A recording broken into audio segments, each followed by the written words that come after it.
Sorry about that, boys and girls. It looks like my stream has stopped, or my stream has played up. I should be back now. We'll carry on from where we left off. I do apologise.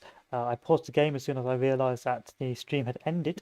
Primarily, it was just a bug in the recording software. Anyway, the Confederacy are now going on the offensive, and we are going to be trying to stop that. As you can see, it's having mixed success.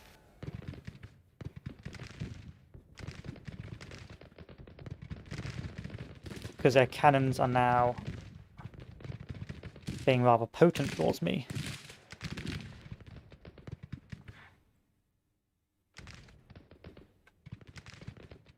Let's rotate that. Bring these units up and bring this unit up. We're beginning to advance on the enemy.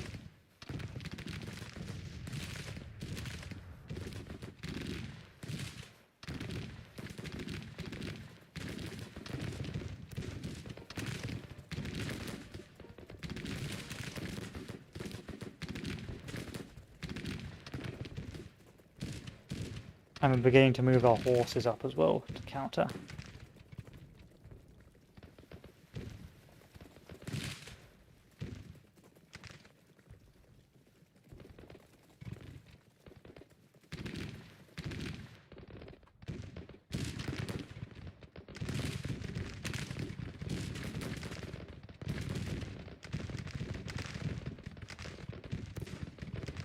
Unfortunately, not the decisive battle I had hoped, but we've got to keep on trying to attempt to get decisive battles just to make it easy for us all.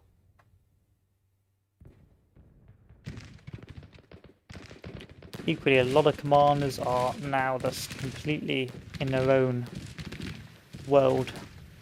Like Milroy is now just marching aimlessly into the enemy.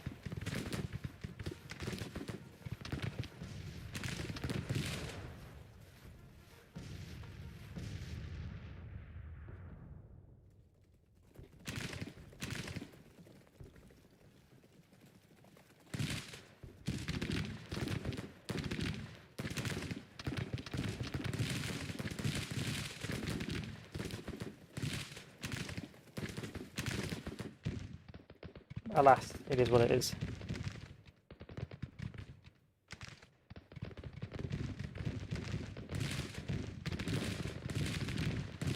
The Confederate army is now beginning to retreat, but I don't think we're going to be in a position to chase it down. Sadly, the cavalry has had limited parts to play once more.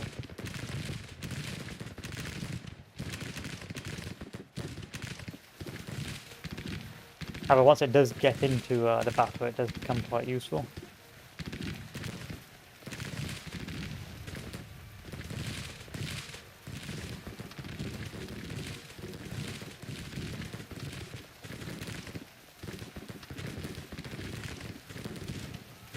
Yeah! Look at that.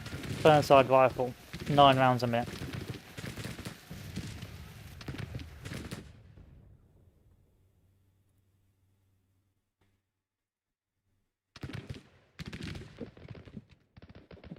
Alas, the 6th Division took a bit of a hiding, but there's not much I can do about it.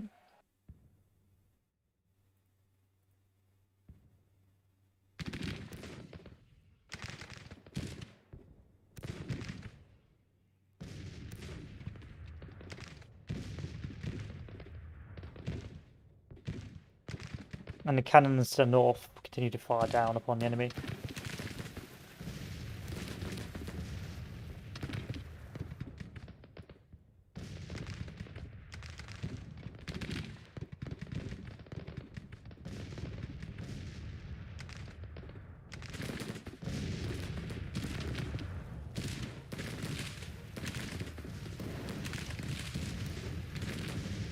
I was saying that we may have, I think, because the retreating time is so long, we may actually be able to inflict quite a large amount of casualties with cannons firing down and behind them. Although I would not want to be doing a proper crossfire like this in real life.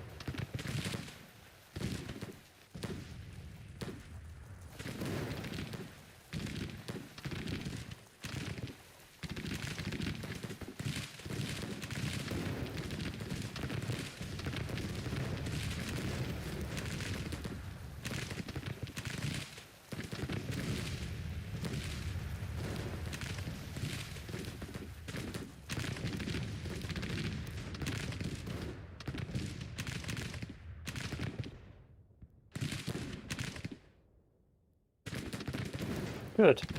Watch them run.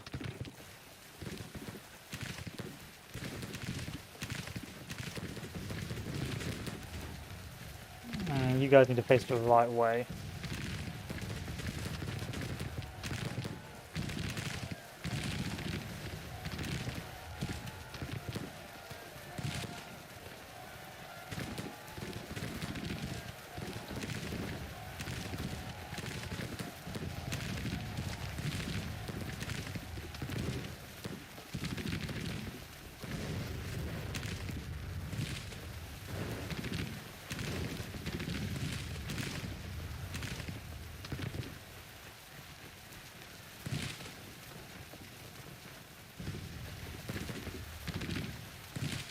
Another enemy division surrendered. Yes, this looks like it's going to be a decisive victory.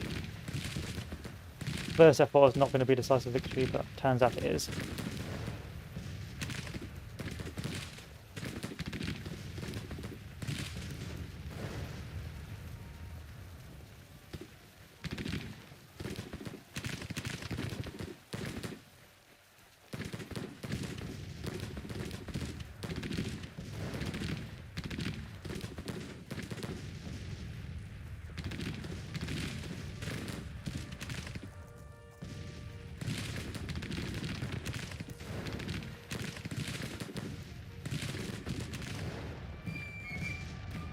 And a decisive victory with 7,500 casualties and 45 guns. So altogether, not too bad an engagement. I'm quite impressed by that.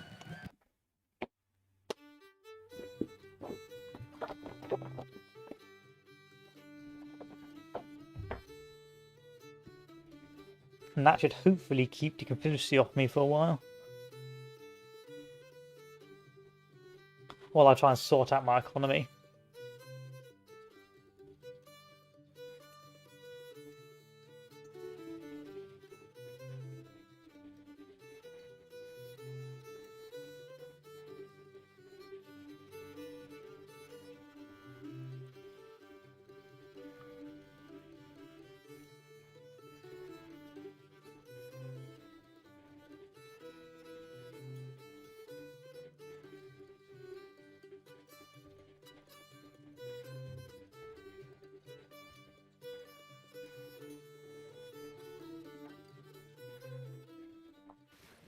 Another glorious victory at Louisville Ferry. That should push back the Confederacy from Indiana and allow me to advance now.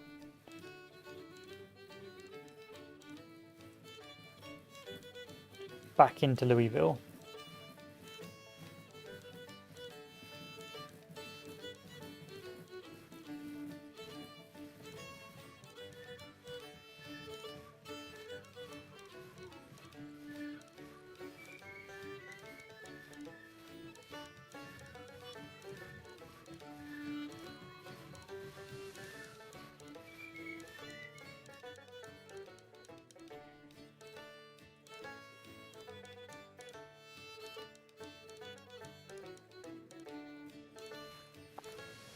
Let's move to secure the supply depots, which there is numerous supply depots.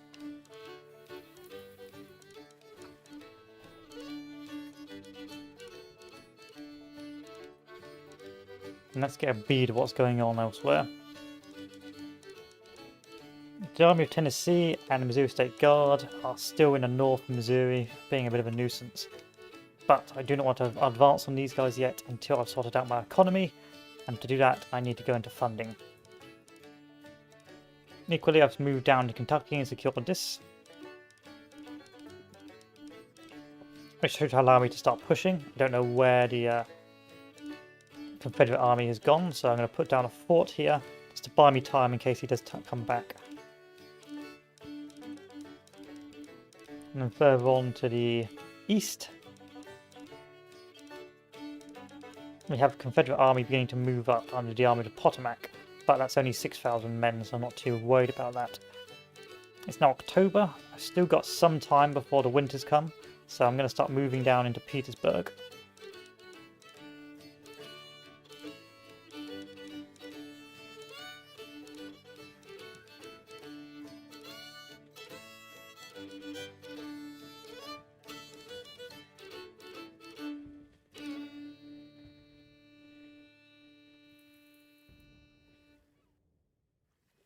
Oh, cool.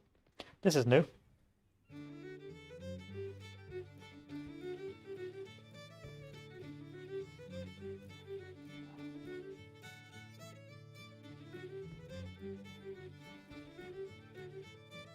Anything to do with logistics?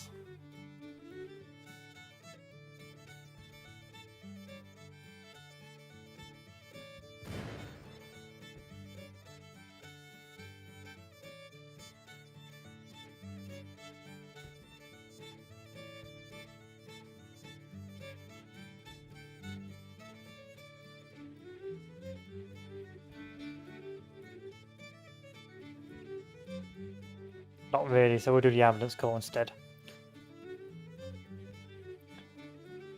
Let's tell these guys to auto-resolve.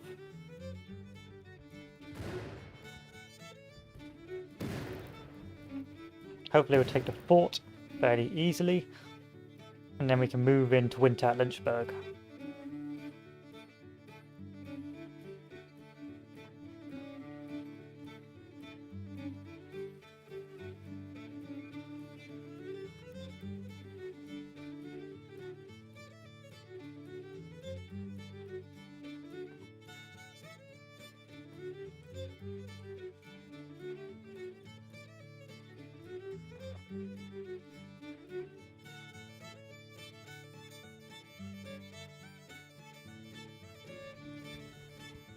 Fort Hack has been taken. We'll now move down into Lynchburg. We will now build put some troops in Fort Hacker. I don't think I did issue letters of marque, but okay. Oh, I did by accident. What a shame. I didn't mean to do that.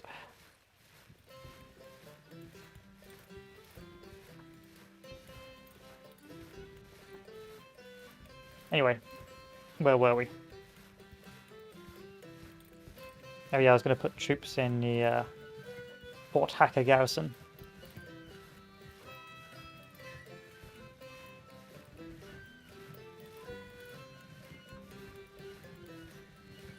There we are. Meanwhile, we have a Confederate army of 13,000 once again maneuvering over to Petersburg.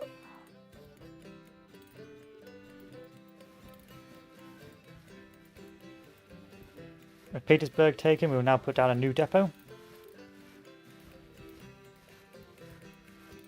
And put down a new fort.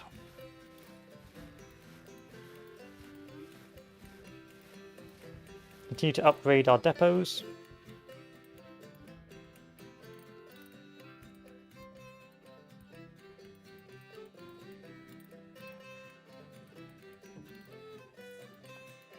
And further to the east. Check out what's going on over here.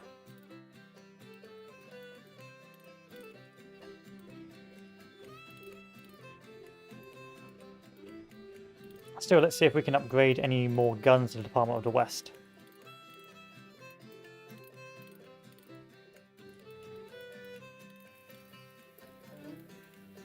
Yes, I can.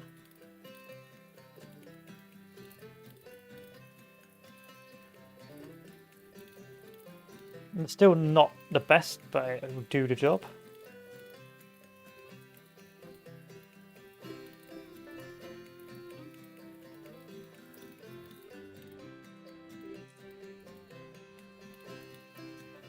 And the weather over here is 58 degrees.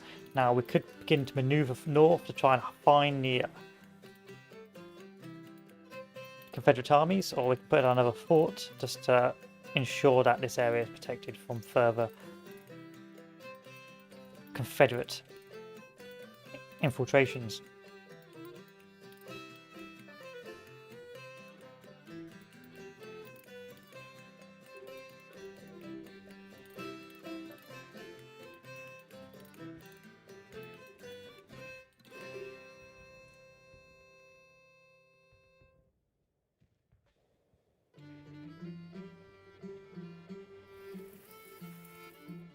We're now in winter's quarters for the winter, which is now beginning to strike.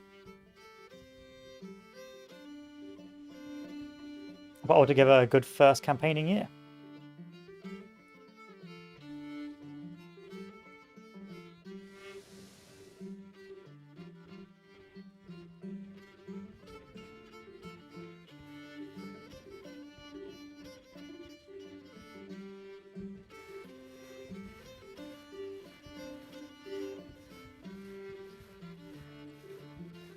These guys can be equipped with flying column, I think. Let's see.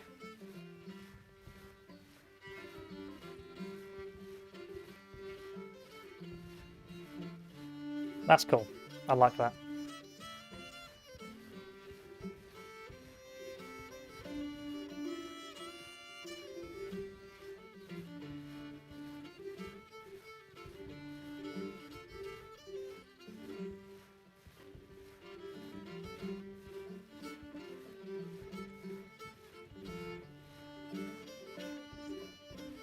Another depot's gone down.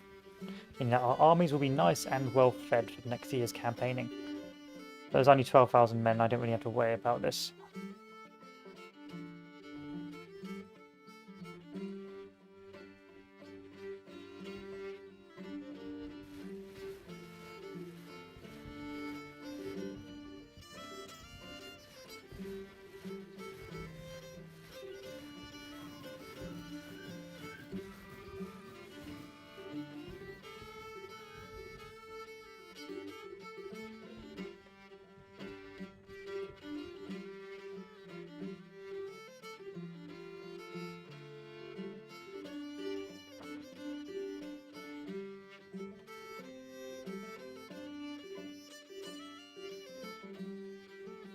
So we've done our economic policy, we can now go down print notes.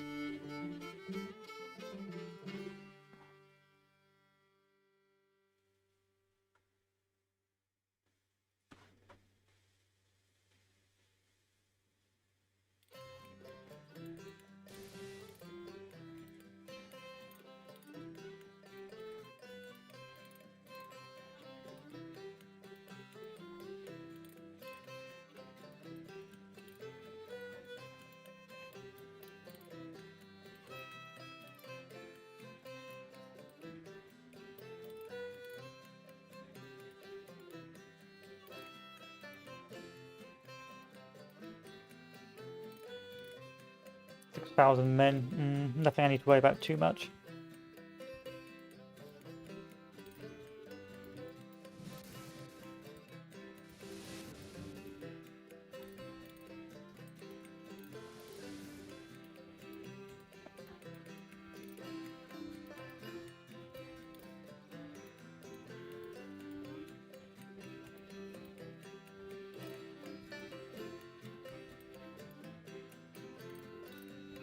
And our next port, or fort, the Fort Huger, which will now be given some men as well.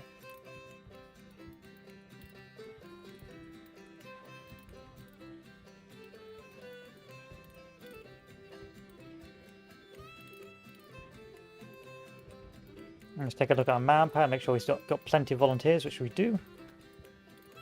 And carry on.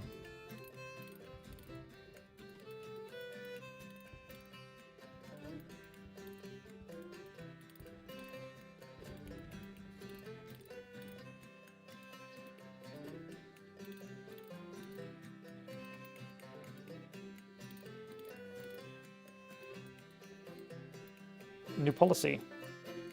Print notes 2. With the printing of notes, our economy should improve.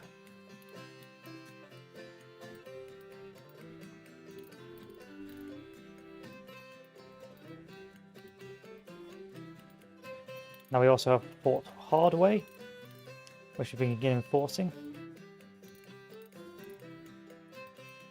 And that should leave us pretty secure to begin our campaigning for the next part. Secure Kentucky, which I will be doing that by securing the North, Covington, and then eventually moving south via this railroad to secure the next areas.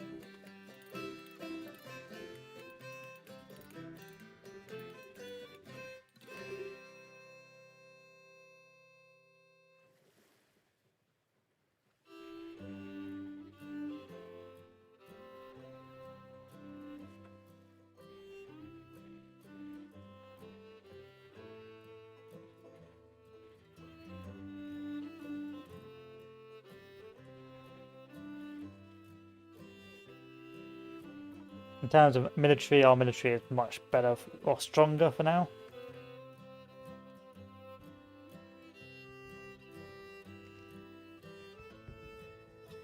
That's got the wrong icon, but okay.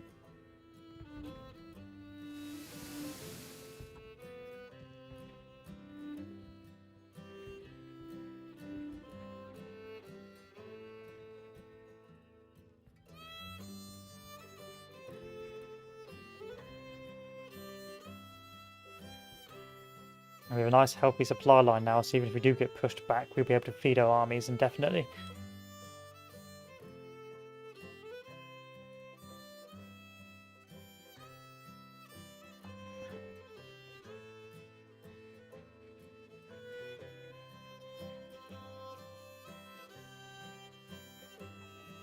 How long until our next policy? Good. Once we print our notes, we'll be nice and happy.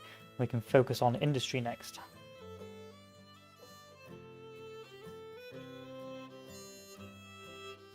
And there we are. And so the next step will be industry to get better guns.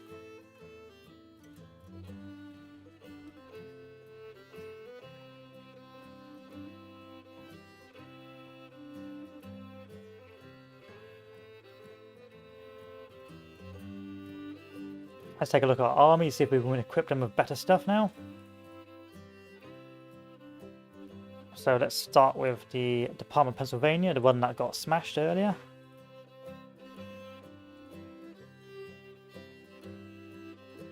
Oh, whoa, whoa, you're not... Yeah, you're not supposed to be there. Yeah, that's good. That's better. So let's take a look at our troops. Can I give them anything better? I can give them rifled muskets, which are very important. So we're going to equip this army with some rifled muskets.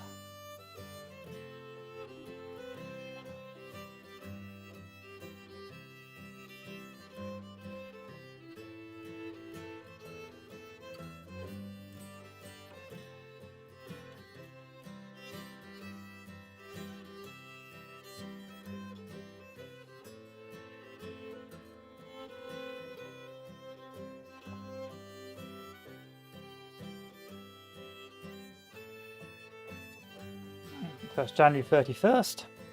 We should be getting a new policy soon, which should allow us to upgrade our equipment much better.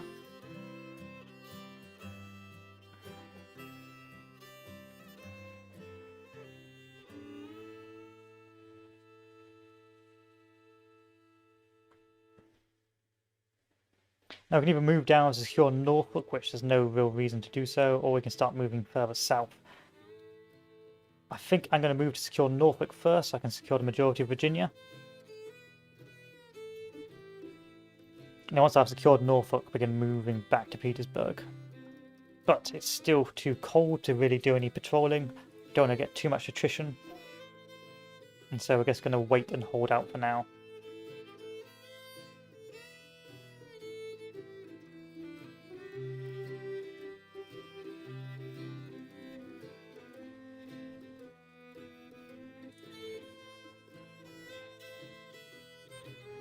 Almost done on our industry too.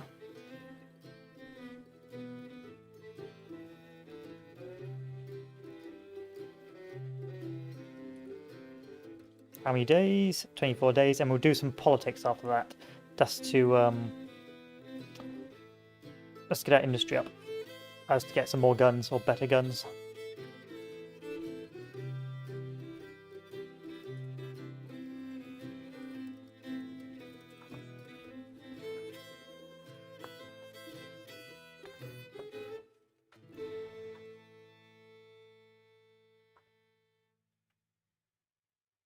So with the new policy, we should be able to get some better guns. So let's take a look.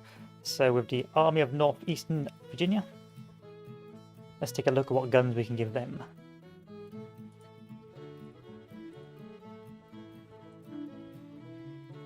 So we've got some more Springfield rifle muskets, and soon we should begin production on other weapons as well.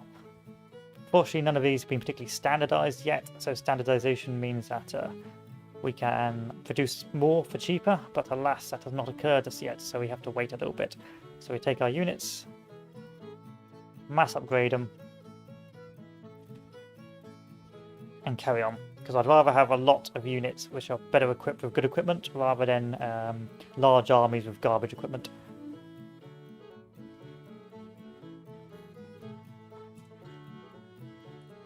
The Federal Army is still lagging behind rather badly, and we need to go to conscription soon and bounties.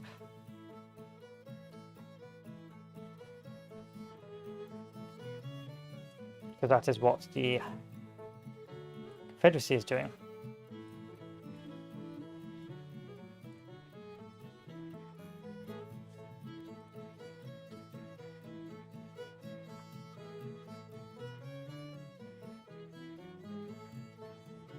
The Confederacy have brought 30,000 troops down to the south, and I'm beginning to move troops to the north as well. So what I think I need to do is I need to move my troops to the north, knock out this army, then send my troops marching back south. So Fort Kraft is now going to be garrisoned.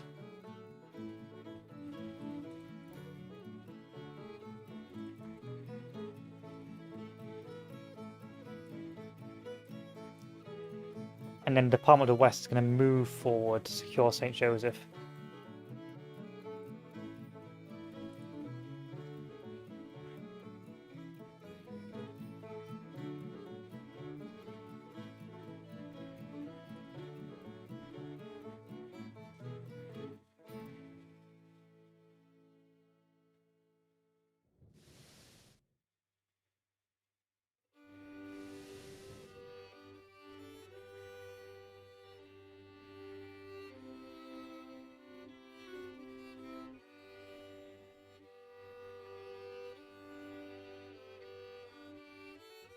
Unfortunately, slow movement, but that's to be expected.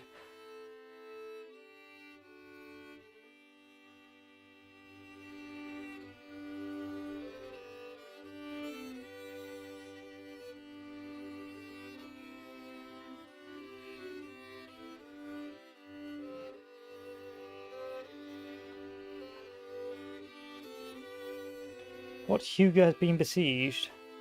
Where's Fort Huger?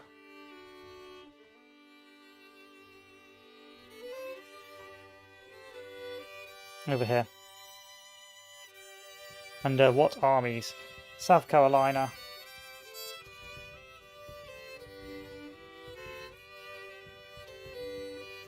Not 20,000. 40,000. Okay, I'm going to move to engage.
So let's take a look. Where is the Confederacy going to move from? Move from the south.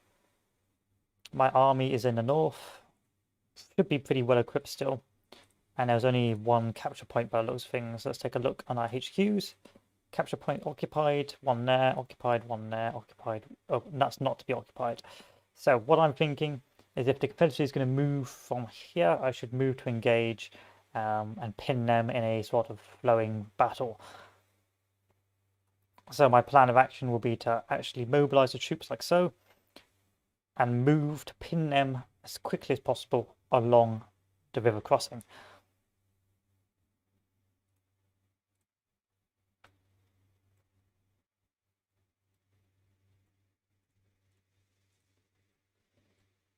My cavalry army is now beginning to become well equipped, and my artillery is now also beginning to pad out.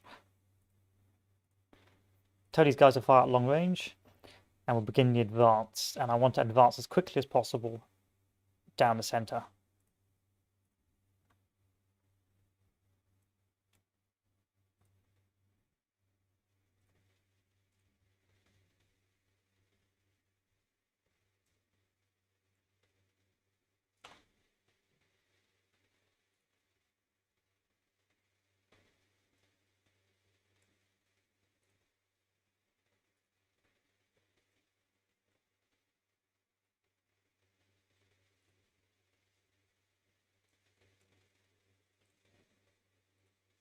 Let's see how this goes.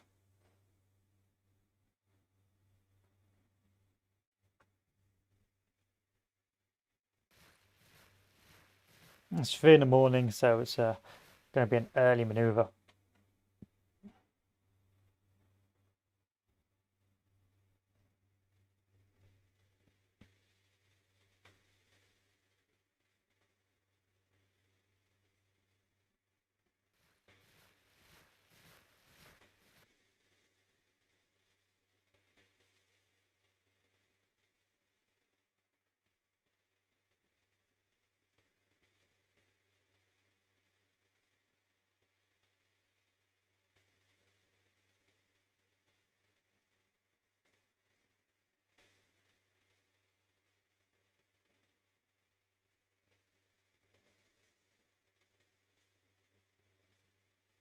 There it is, there's the enemy.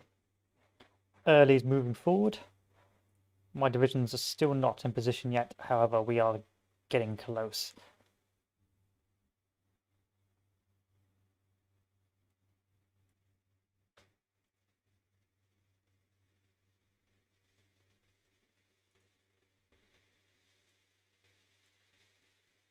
Immediately move to engage. To knock out these divisions before they have a chance to maneuver.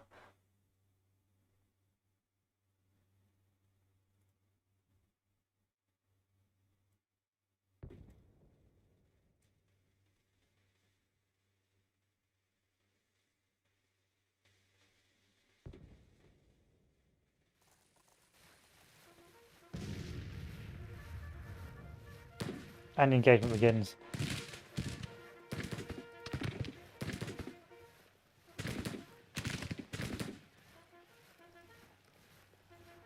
Burnside wants to do his own thing. Let's see how that plays off. Good old Burnside.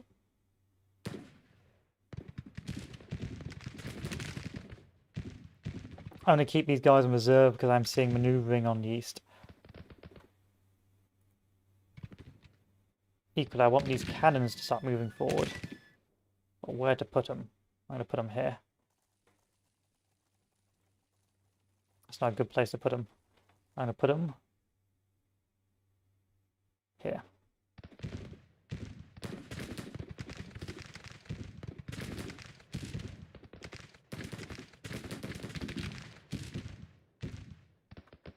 And then once the cavalry's in position, we'll work out the maneuverings.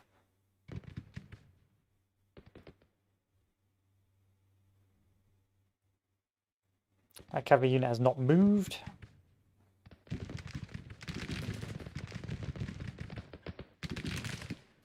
Early is taking a pounding.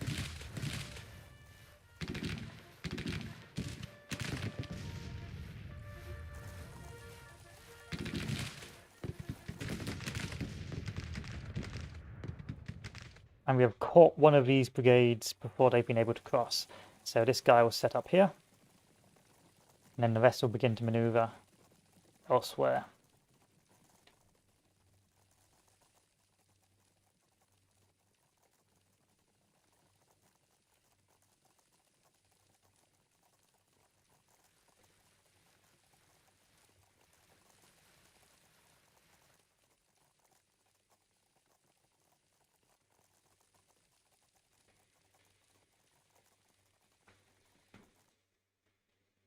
Equally, this cavalry will set itself up in this sector, along with this cavalry, to hold the crest of the hill, whereas the other cavalry will move down like so.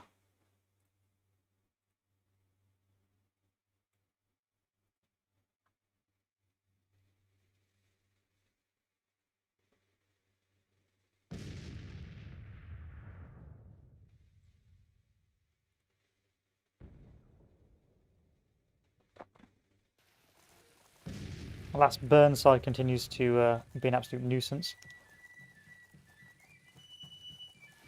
But we're beginning to maneuver down the hill.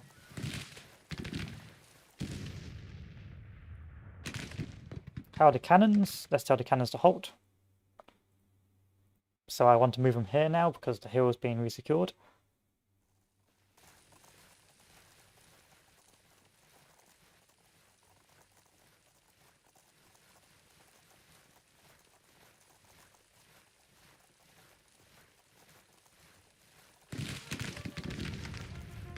And Burnside's having a strop, so that's why he's constantly refusing orders.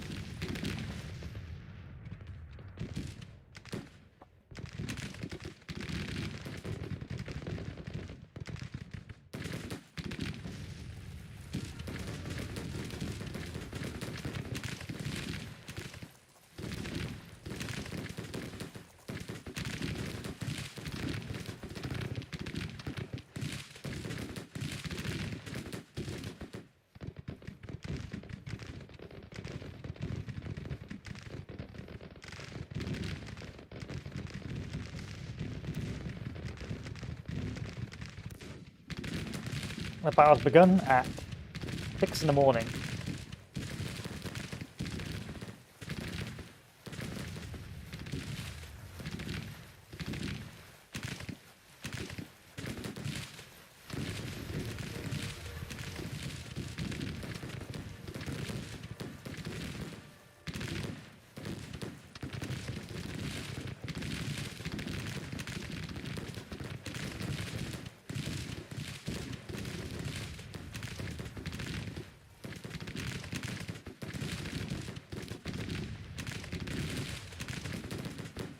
One of my units is unfortunately too far forward, so I'm going to tell them to try and withdraw. Instead, they've decided to charge. Richardson decided to disobey that order and charge.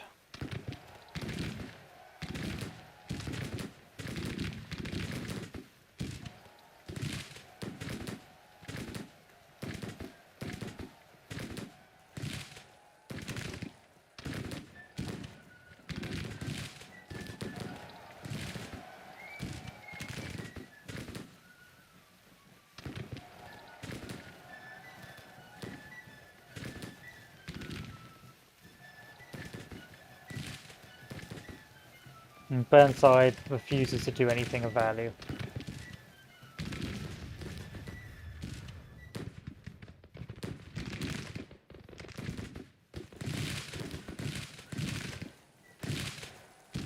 Richardson, you lunatic. That's man I can't really afford to replace.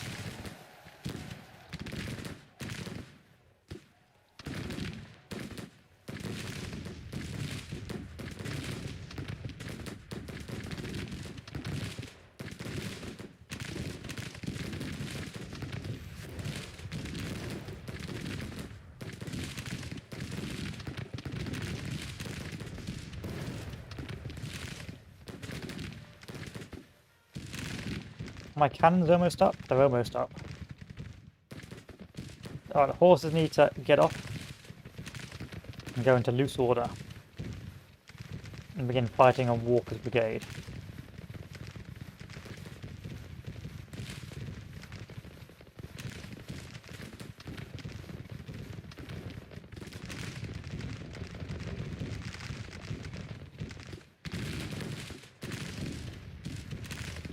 Burnside is going to get sacked because Burnside has done nothing this entire battle but refuse orders.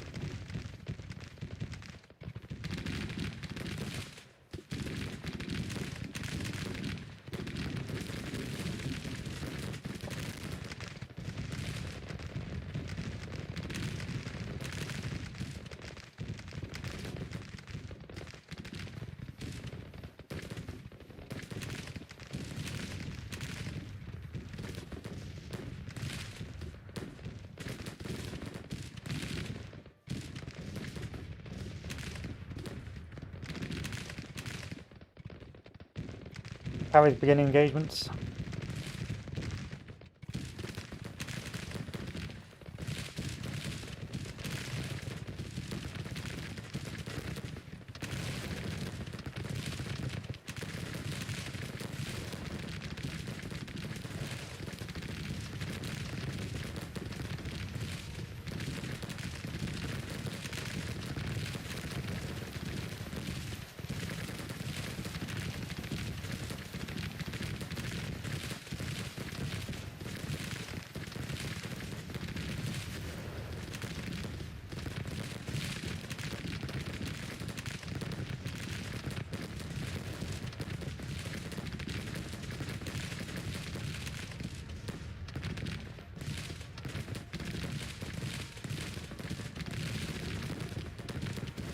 And that's a hard volley under the 3rd Brigade. Henry S. Burton is doing a good job.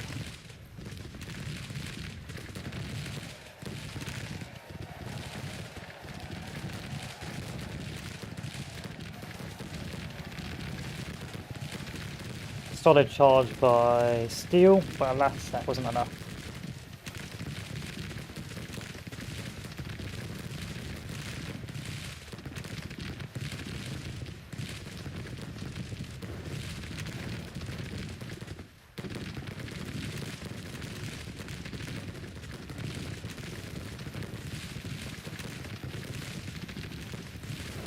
And Martha's brigade, along with Jones's brigade, is now being fully wiped off the face of the map.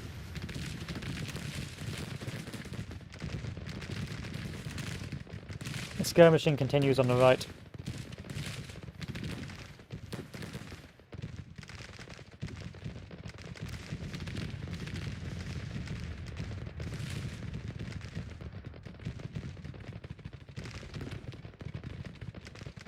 Sherman's here. Oh, Sherman, let's see what you're made of. Begin in advance.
Don't let these guys withdraw.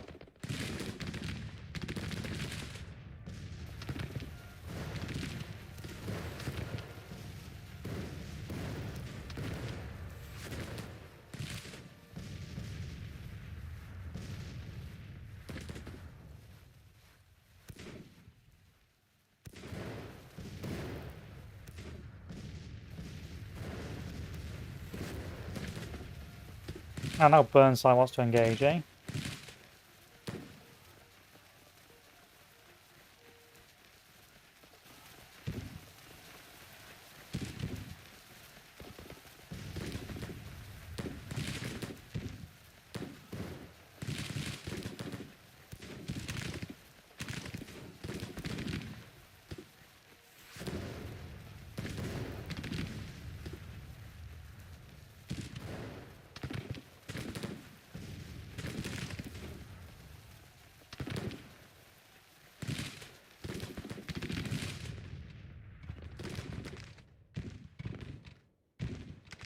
Keep sicking the cavalry on these guys.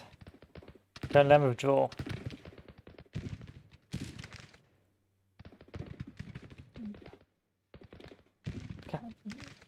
Crush these armies decisively.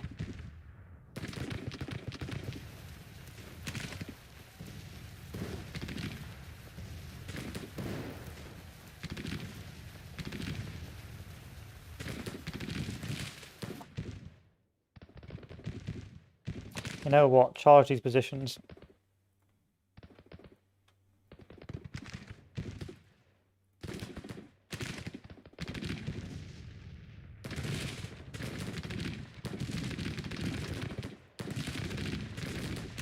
Do not let these guys withdraw.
That was my cavalry that's surrendered. That's a shame.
That unit's stuck, which is great.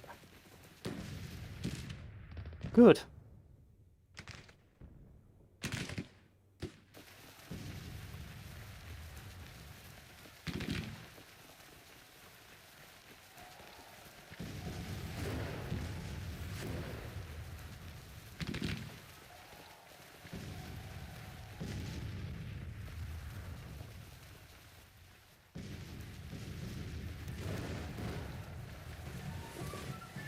And thus ended the battle with a whopping 23,000 Confederate casualties as opposed to my 2,000.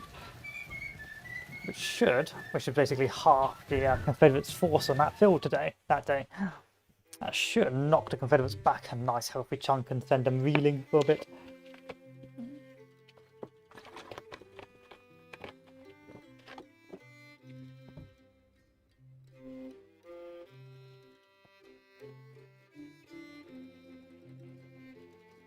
Yeah, and Burnside's got to go, so I got to remember to sack Burnside.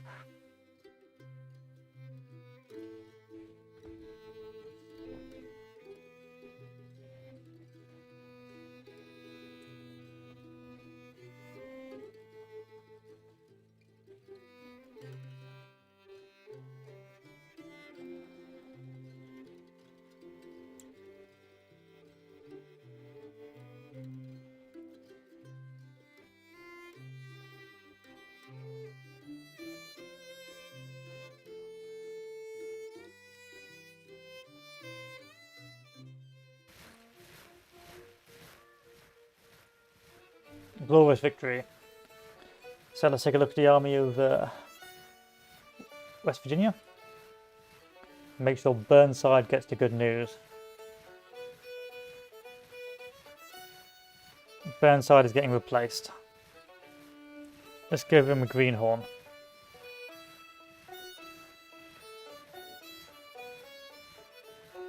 I wonder if we can get any new guns from these guys.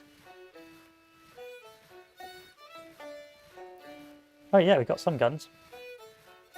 So next thing on the agenda, let's give these guys another couple of men. Mass upgrade. Good. A fully upgraded army now. Army of Pennsylvania, let's mass upgrade. Not bad. Department of Ohio. Good, good, good, good, good. And Department of the West upgrade. Okay, Department of the West still needs its best equipment.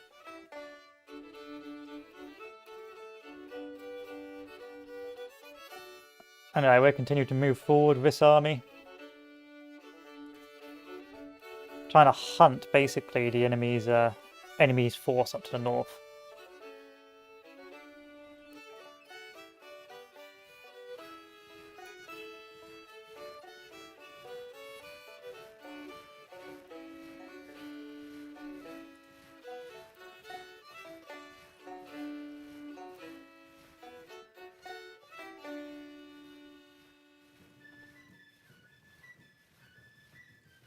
With enrollment taken, we no longer have to worry about any of this, and now we can focus once more on industry and economy. So government funding too, I think.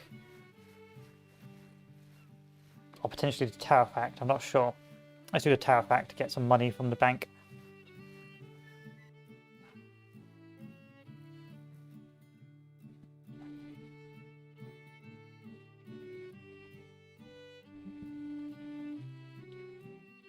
Appears that the Western Army is now moving to our position.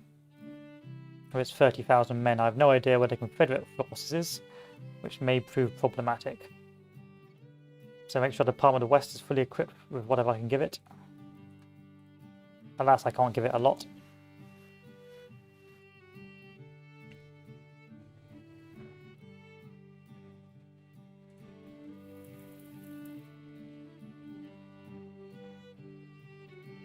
Let's start making it put down a...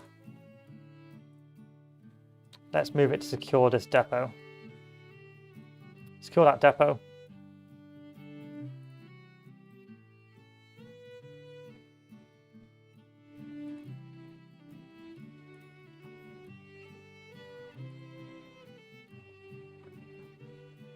Now it's campaigning season, so let's move the Department of the Ohio 4th to take forward Covington. And with Covington secure, that should finish off Kentucky for the most part. And then I can start beginning moving down to Atlanta.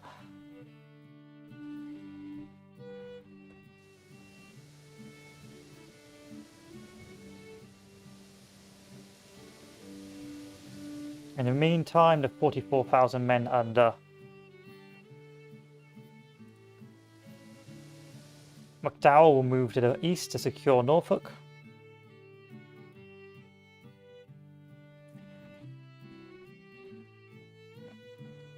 And the army under Patterson will begin moving back to Lynchburg.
We'll wait for a bit for this army to recover. Actually, let's send it straight down to Lynchburg.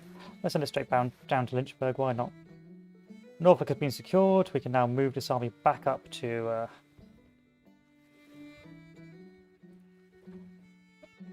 Petersburg. And we can add Fort Norfolk to our list of captured ports.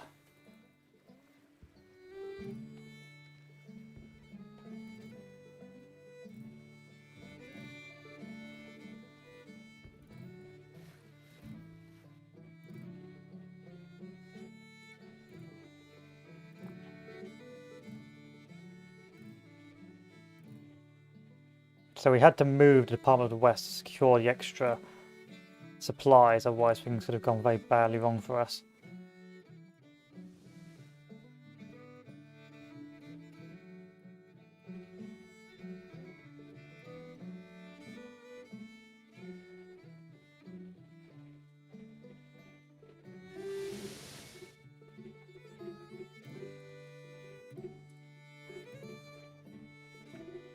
Another battle. Another auto-resolve.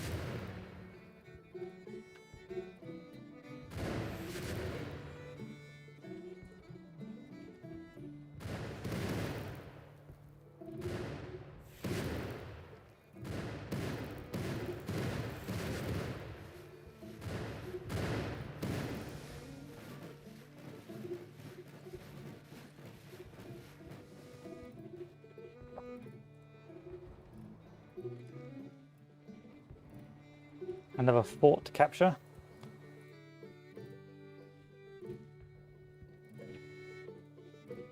Oh, another fort to build.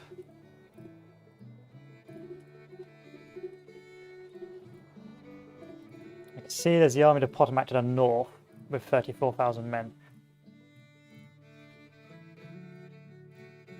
which we will move to cancel out shortly.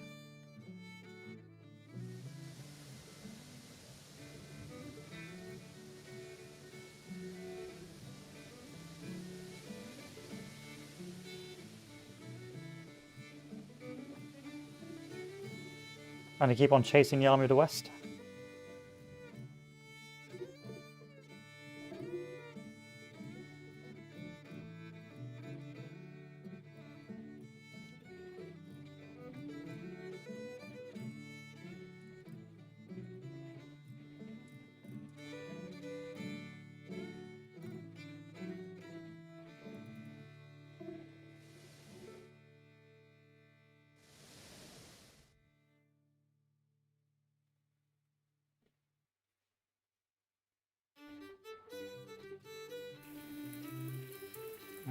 Let's see how this goes.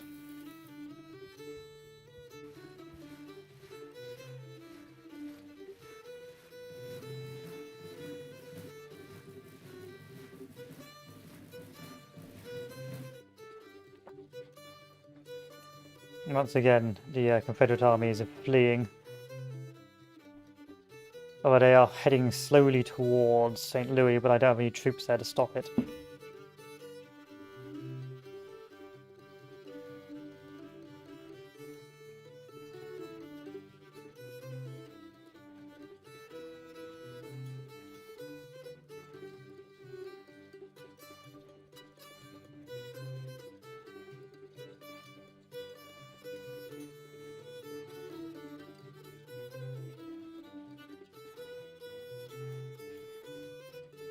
I can't really move, because if I do, I'm going to starve.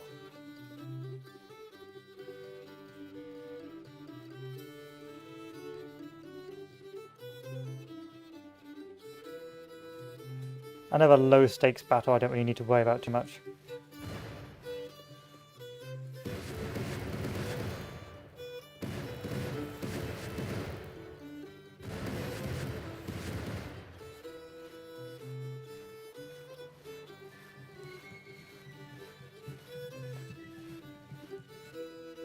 And we'll send the deal with this rogue army.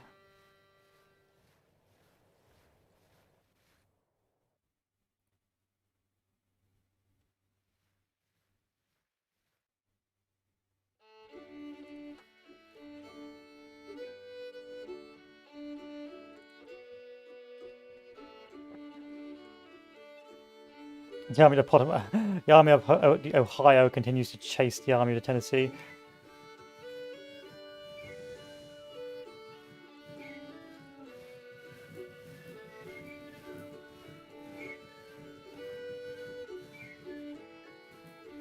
Where it goes, nobody knows.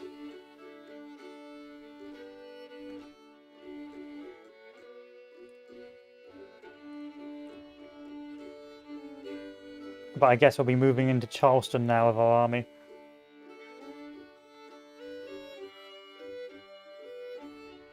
Although this is a bad area for supply.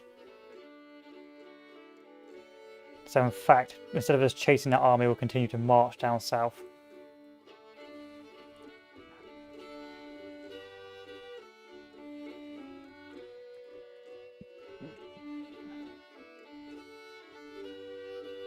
We need to do a new policy. Let us do diplomacy 2.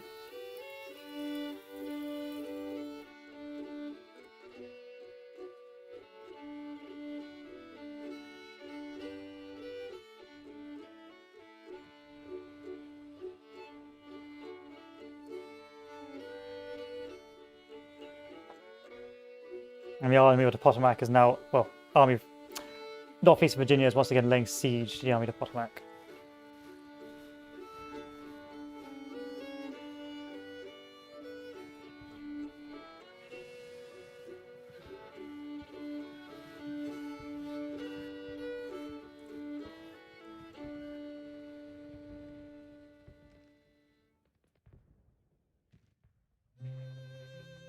We've been pushed out of Lynchburg by being deteriorated, which is a bit of a shame.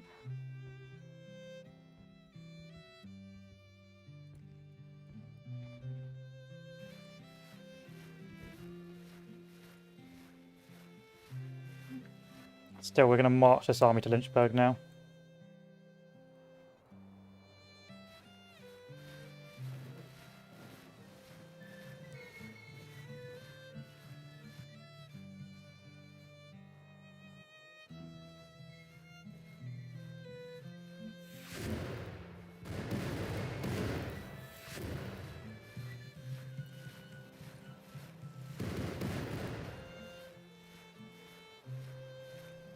Good. On to my other army over here. We're going to have to send them up north to deal with that. Can't have that guy just wandering around my territory being a nuisance.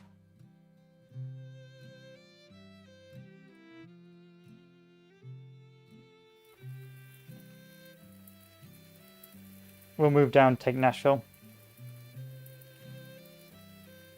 and split the Confederacy in two.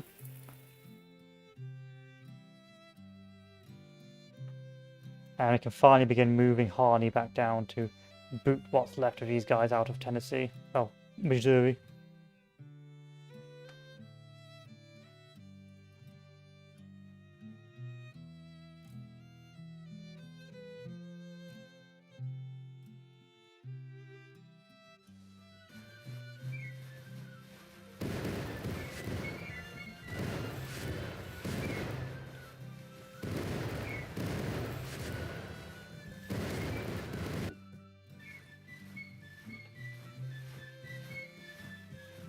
No, he lost.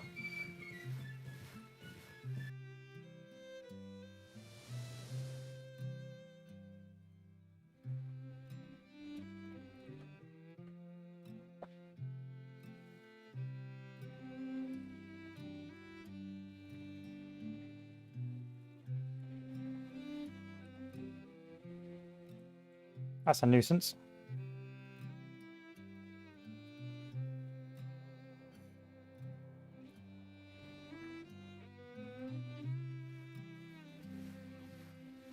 We'll march this army down.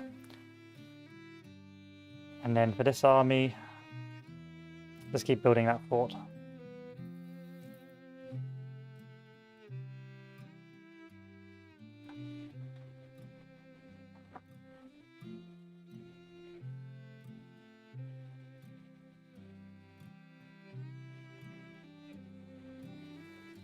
Upgrade the depot, put down a fort.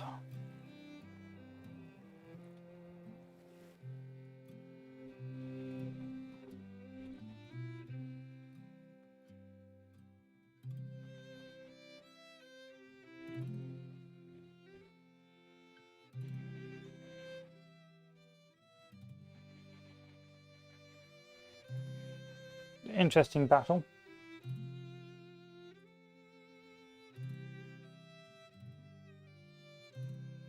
Auto-resolve it, see what happens.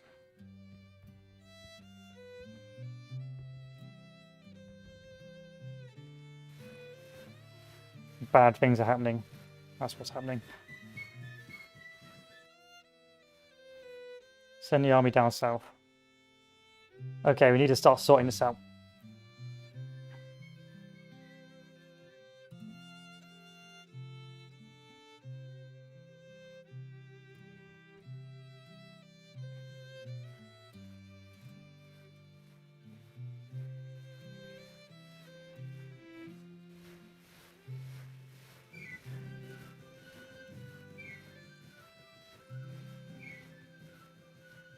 Petersburg's back under our control, but that's not going to help.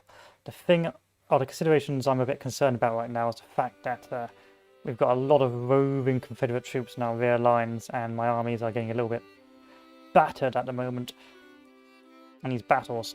However, the Department of the West is going to receive some more troops now.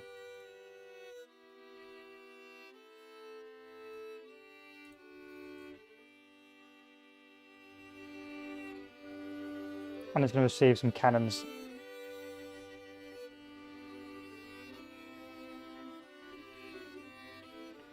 I'm going to add another 10,000 troops to McClellan.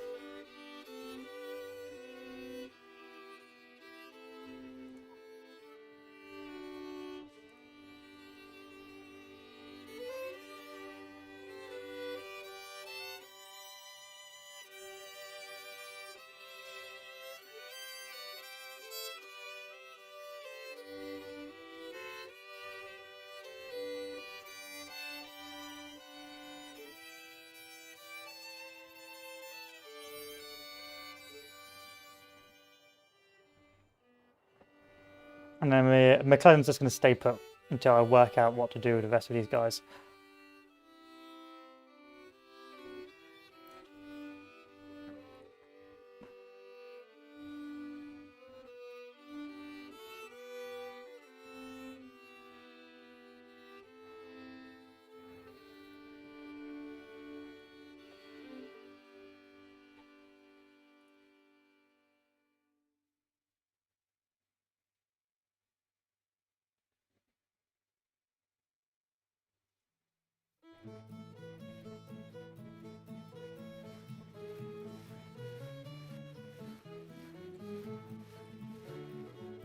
Okay. So once this fort is built, the army under Irvin McDowell, which I'll upgrade now, will march south to Raleigh.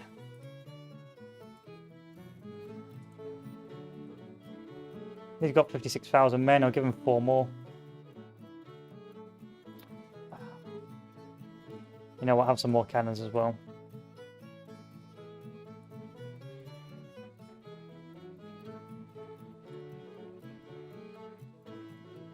And send him marching south once he's ready.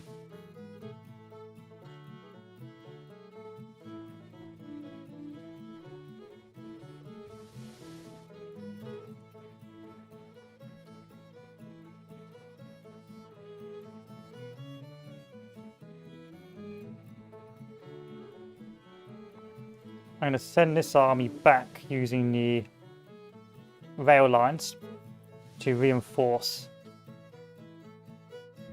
St. Louis.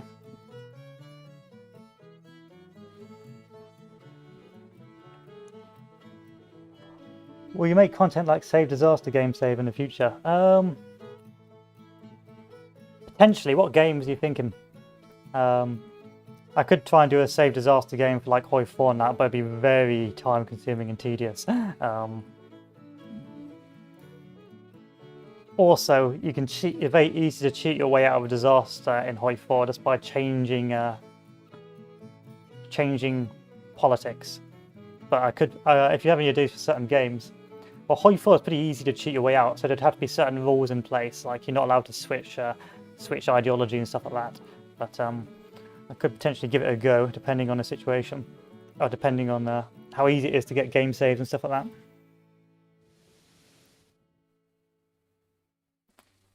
But generally, it'd be just holding firm until you can cheese with an OP unit, basically.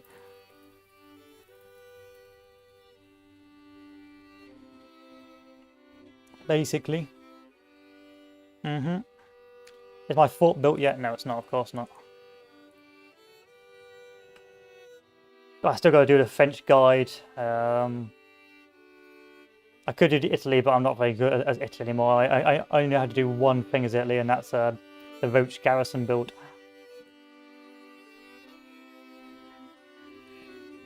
Okay, so the army of Northeastern Virginia is going to move down to Raleigh now.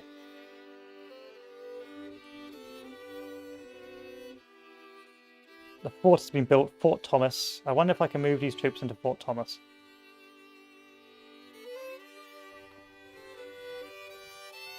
So if I take these troops, so it's to Fort Hooker Garrison.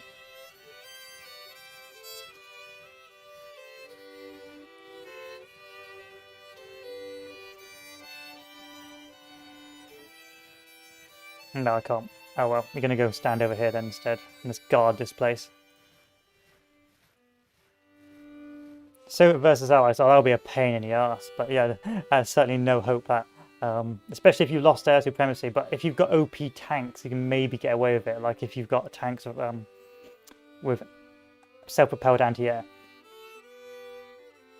but you need like 4 to mitigate the air damage you face. It's possible, just nightmarish. So the Army of Northeastern Virginia. So I think I'll do just one battle for the day, and then we'll end it because this is like a pretty even battle, sort of.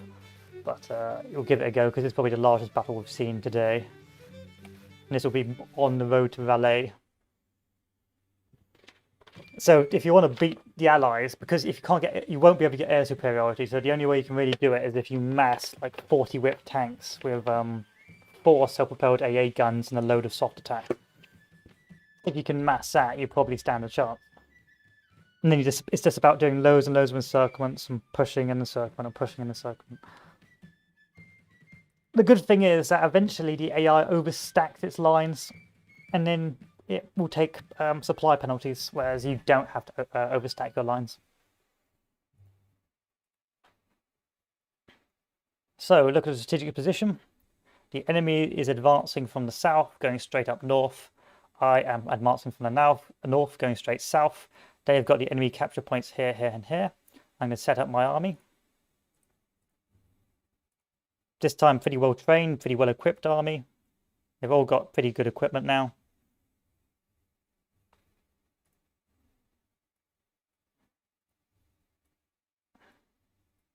And let's get our eyes on the top prize, so to speak. A solid army, I can't complain. Down further on, we have our cavalry, which will be flanking on the right, and another infantry in reserve. Our artillery will plonk itself on this hill, so what we're going to do is go off like that, go off like this, and go off like this. And our artillery is going to plonk itself right here.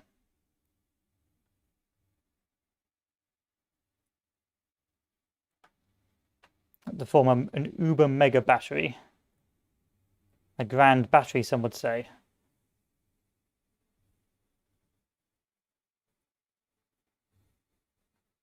And so what our plan will be is we'll try and do a flanking maneuver on the right at Carrick with our cavalry, begin a sweeping maneuver on the right and a sweeping maneuver on the left, where our cannons pin the centre.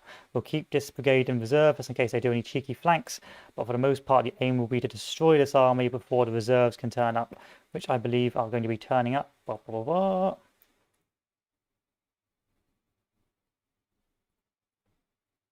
Where is it? I think they've already arrived. Oh well, they've already arrived, so I guess we'll just have a fire-pitch battle. But pretty simple. Turn the flanks, drive them off, wedge them in, and because that's a sort of like a peninsula, we should be able to sort of squash them and prevent them withdrawing because there's no bridges behind it. Oh, no bridges and there's no main road, so they're going to have to end up forming a sort of a meat grinding point there. Let's give the order to fight at long range.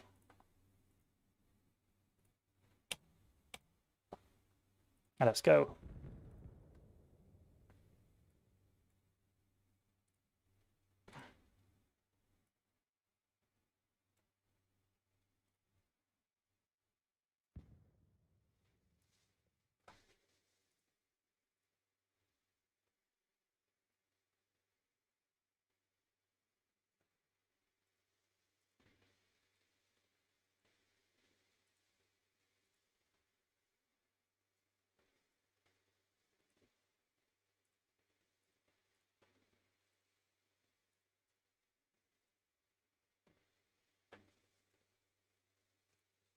I'm quietly confident.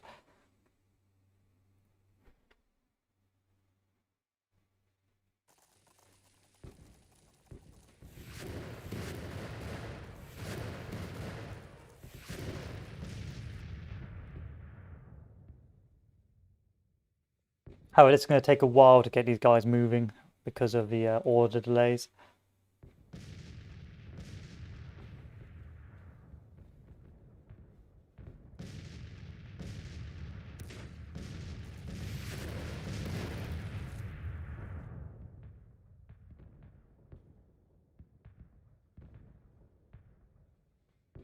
Quite the line they've formed.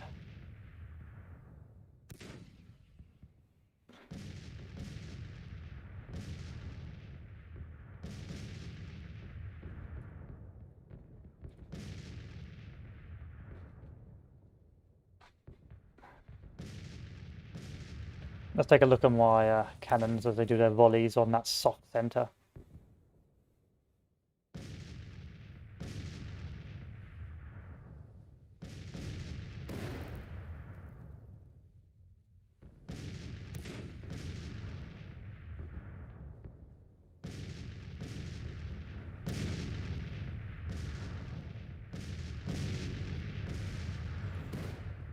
I was like, no. Yeah, the thing is, you can get around having a no-air build, but it requires building your armor and your units a certain way to mitigate the air penalties. And that takes a lot. And if you haven't done that yet, that's going to probably take you a year to do the research and probably a year to get that into production. So you're going to spend 2 years as sort of stalemated with the AI. Fortunately, AI will normally just starve itself, but to get around to avoid anti-air supremacy, you're going to need at least 4 anti-air brigades in a division with good anti-air, and you're going to need investment in anti-air tech.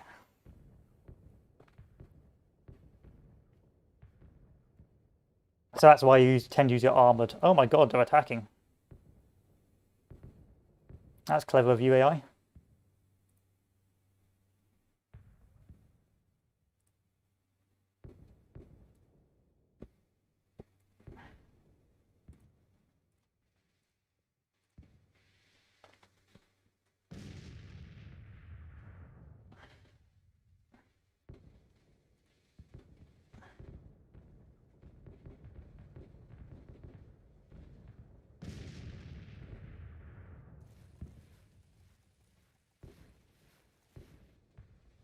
My units are moving up.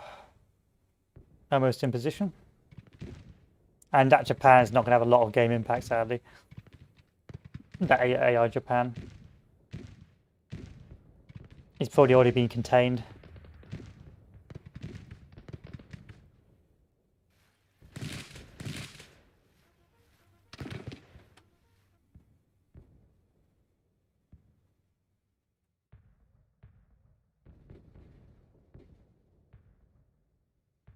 Japan will probably fall, but you don't really have to worry about it because Japan's not going to have. It's not going to be too much of a threat of being invaded from the east.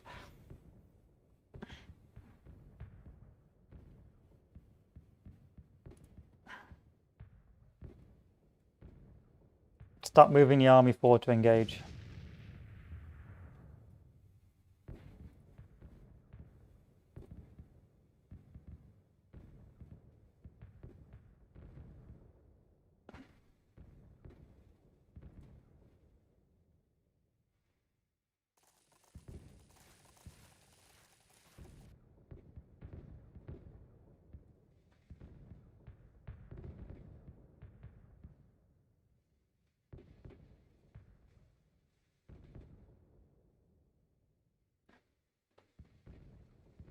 But generally you'll be fine. It's just the AI overstacks, or what do you call it, overstarves itself.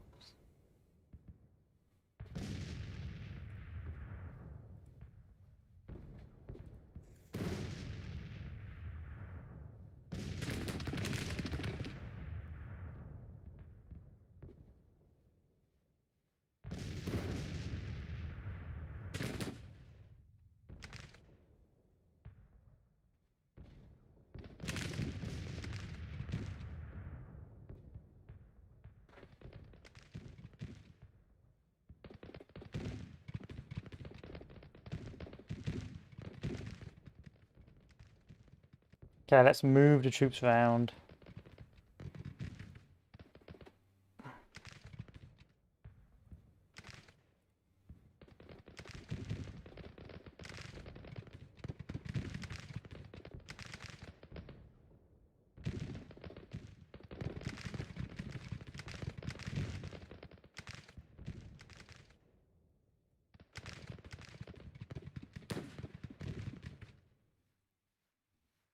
Yeah, we've got the equipment advantage now, so we're pretty hench.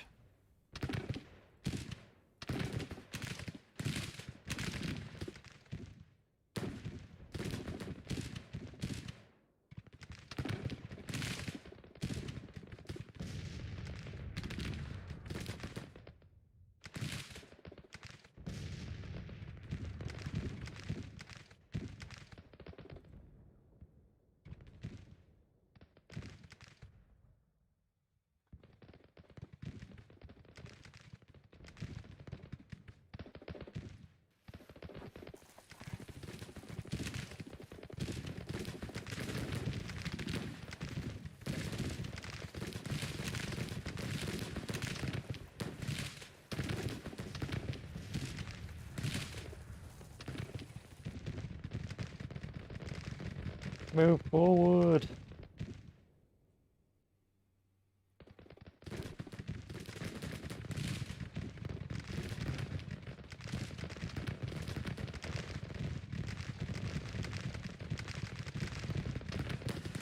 Yeah, we're good. We're good.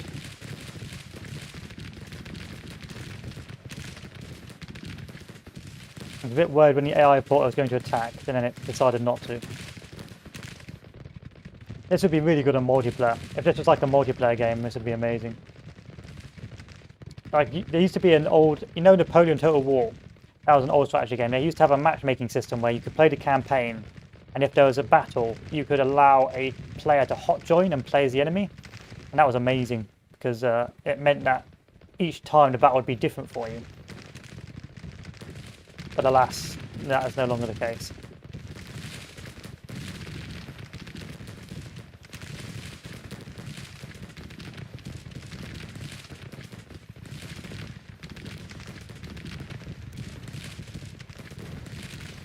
It's the artillery what's doing all the work here. And also the fact they're massively equipped on guns.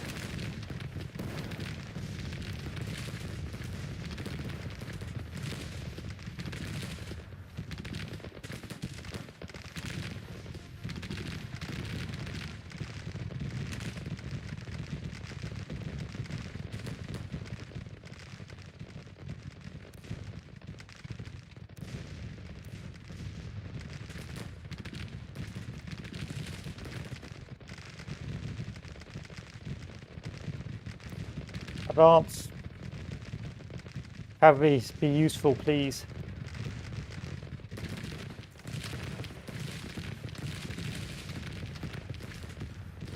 Like Enfield muskets, all that jazz. Yeah, so that's what we really got to do. Unfortunately, towards the end game, really after World War II, there'll just be hordes of infantry, and there'll just be too many infantry, and the whole game will break. And unfortunately, the only thing you can do is just encircle, push, and just do that over and over and over again. Because the game is not really designed to be played until after World War II. The game just breaks. Too many units, too much production. You just end up with hordes of garbage troops. The AI does not know what to produce. D-Day's easy to stop, or to naval invasions. Just put 20 whip garrisons on the ports and the coastline alongside it, and that should be fine. They won't be able to D-Day them. And if you really want to abuse a single player, just put a tank on a port and it won't be able to naval invade you. That's why tanks on ports are banned in most multiplayer games. Most good multiplayer games.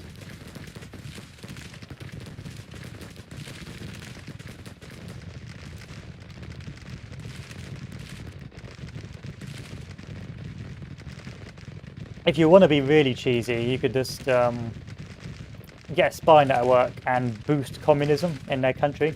Once they get high enough communism, they get civil war. But that is the cheesy way of doing it.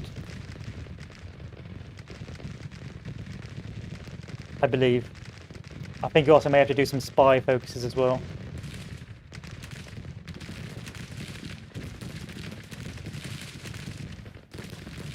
I love it when they actually end up with good weapons. They end up becoming Enfield Terminators.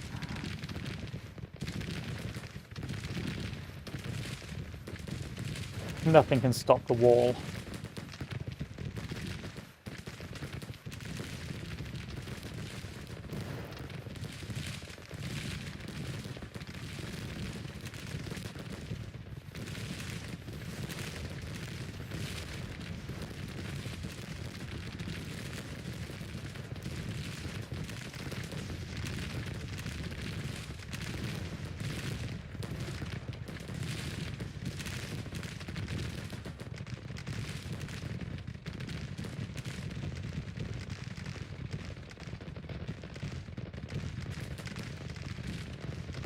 There we are.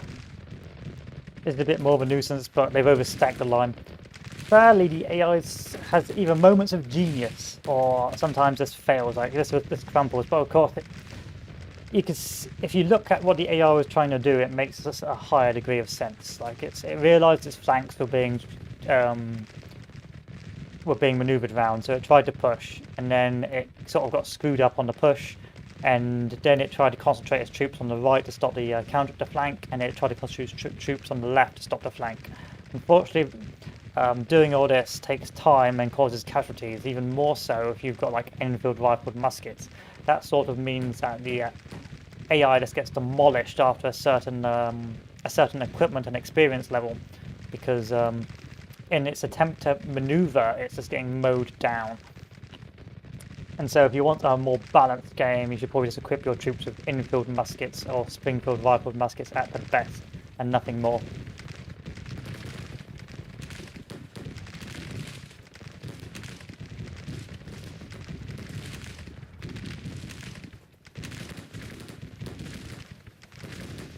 Because you're going to see at the end of this get battle the amount of damage I've inflicted.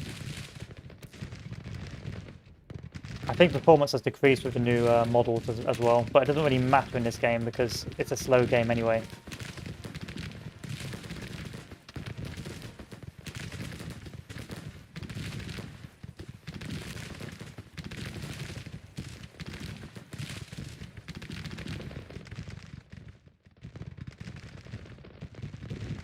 Once again, let's go for crushing the army.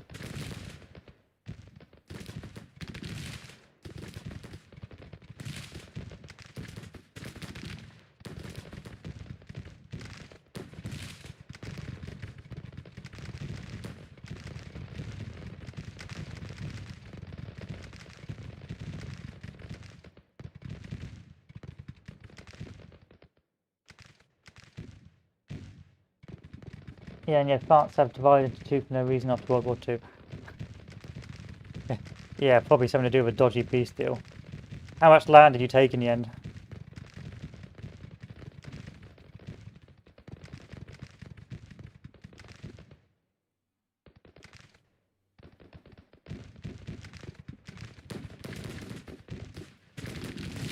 Anarchist France and Democracy France. LOL. Perfectly realistic.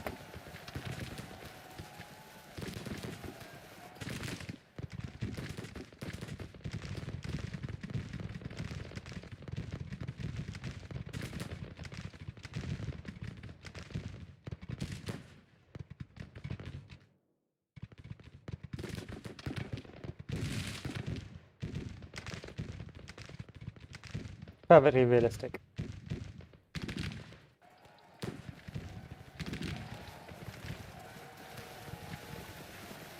I never played Vichy France. I'd like to play Vichy France one day.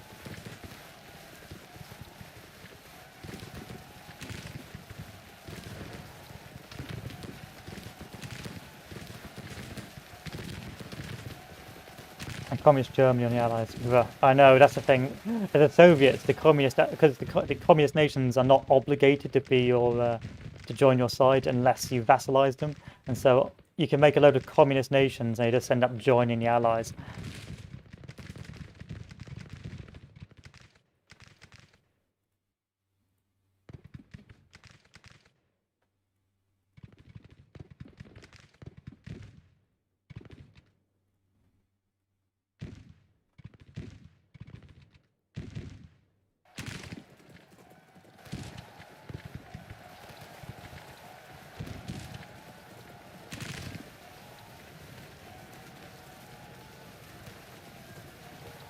Welcome to the meat grinder. Oh god, the game's lagging. The game did not like that.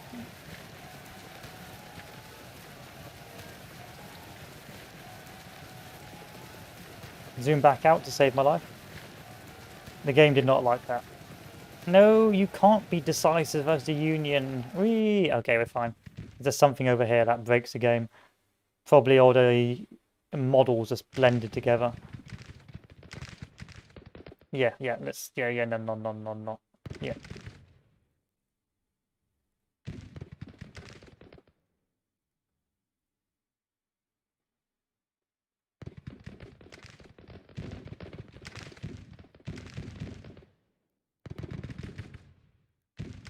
No.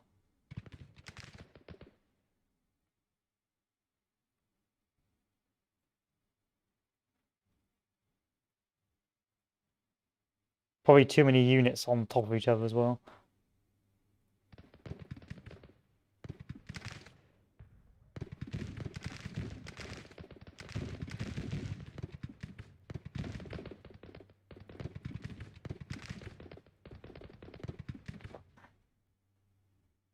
Yay! Colossal victory. Oh god, no. Zoom back out, zoom back out. We never zoom in again.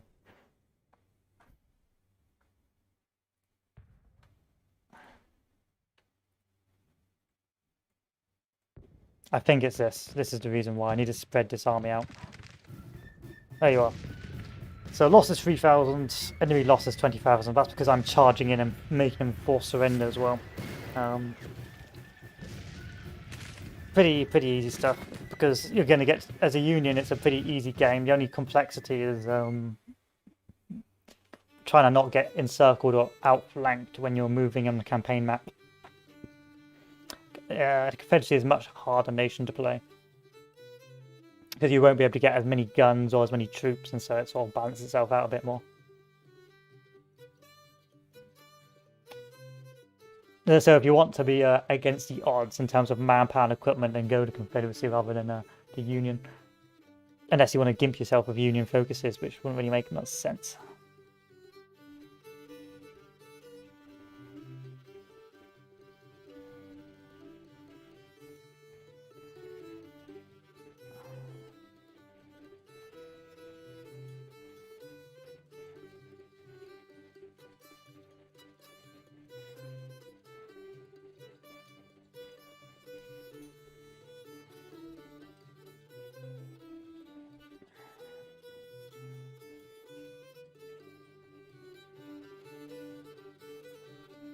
Alright. Another glorious victory at Danville. Let's keep on moving south. Or let's move here, actually, let's move here. So, let's end the stream here with a little strategic recap, and then we'll go from here. So, this is a pretty casual Union campaign. It wasn't made to be intense or particularly challenging. It was just something to do on the weekend. And for all intents and purposes, it's been a pretty easy affair so far. So in the west, in Missouri, we've got 3 roving Confederate armies. The Missouri State Guard of 2,000 men. The Western Army of 30,000 men, and some other random army, I don't know where it is. And they've been wandering around, but as I've said before, this army's just been purely punitive to keep the Confederacy in check. And for the most part, we've been chasing them around and got no supply, and they've never had any chance to build any depots, so we've been smashing them about until they pushed us back. And now we're moving back to Louisville to rearm and resupply in preparation for more punitive raids in Missouri. In the south, we've taken Kentucky and are beginning to build up a fort in the furthest south in Nashville. And from there, we'll continue to march down, I suspect, into Atlanta, because we'll LARP it. I mean, we could march down into Alabama, but I don't think there's a lot of supply in Alabama, so I probably don't want to do that. So instead, we'll be going down Atlanta. And in the east, we've had a pretty easy time so far. We've taken Petersburg, we've taken Richmond, we've taken Norfolk, and we've built up a load of forts and garrisons to stop the Confederates kicking off. I've got random armies and random forts as well, just hovering around the place, which is interesting. But for the most part, it's been a pretty easy affair. We've got 1 rogue army in the north, which has got 30,000 men in it, but I could just recruit another army if I wanted to, if it becomes too much of a problem. So we can see here I've got so many reserves and troops, it's pretty much easy, even Stevens. Economically, the economy doesn't work. I mean, it's funny, but all you really care about is this, because really you think the Confederate economy would be getting slapped right now, but apparently not. So for now, we've been doing pretty well. We're on A, we're doing pretty well on that. And in terms of our strategy, the Confederacy is almost on their last legs. If we get them below, I believe, 25, the game ends. So I can continue to smash around in the north, continue to slap them in terms of battles. How does it actually work out? Battles, engagements, policies, invasions. First major battle, drafts, Old Dominion, Northern Industrialization. Mostly from battles and town occupation by the looks of it. Also loss of capital. And that's it really. And some economic factors. So there's a lot of complex factors going on, but for the most part, just keep winning battles and you're doing okay. Anyway, I don't know what I'll do after dinner. I don't think I'll be playing I don't think I will be returning to stream this afternoon because I want to have an early night for work in the morning. But expect on the weekend to have some more Call of Duty 2 to finish that off because I have so many games I don't finish off. And either Gary Grigsby on the weekends as well for like 1 or 2 turns, or maybe The Witcher 3 if I can get to run well. Anyway, if you have any recommendations for strategy games, feel free to mention them in the comments or anything like that, simply because I am running out of strategy games to play or actually to look at. Really, right now there's been a sort of a lull in strategy games, so I'm sort of looking to play anything that sort of rears its ugly head. I know I have to finish the Unity Command 2 Stalingrad campaign, so I may go back to Unity Command 2 and play the Stalingrad campaign. However, I don't want something I have to commit too much time on, because if I commit too much time on it, then I don't finish a Gary Grigsby.